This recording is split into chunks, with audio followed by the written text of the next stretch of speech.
Hello, and thank you for listening to this audio. Today, I'd like to talk to you about this thing called mastery. So, when you think about the masters, when you think about the Michelangelos, the Da Vinci's, the Beethovens, the Mozarts, what did they have in common with mastery? Did they get cut from a different cloth? Were they focused in and born into it so that they had really no choice but to be this good? No. The reality is that they were absolutely positively focused on being the best at their craft. Let me tell you something that most people think is reality.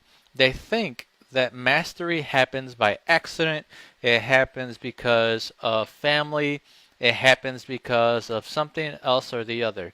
But if you look at everybody that we consider to be great, if you look at the Richard Bransons, if you look at the Da Vinci's, no, they weren't born into greatness. They worked themselves into greatness. They continually worked on their craft. They continually focused in on the overall perspective of what would make them the best at what they do. Now, looking at your life right now at this moment, do you consider yourself the best at what you do?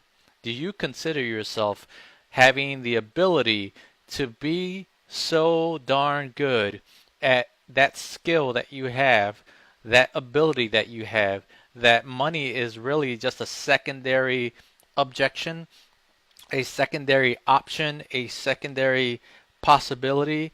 It is something that essentially will be traded because you're so good at what you do that people will just want to see it, right? They just want to experience it. So now let's ask that question. What value can you give this world out of your truest self? I want you to consider this before we leave today.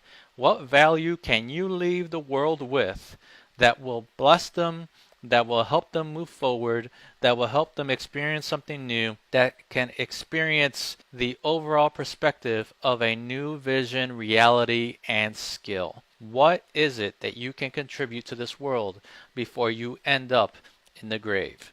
What dream, what perspective can you give so that you can serve the world in a better way? I leave you with that today, and we'll catch you next time.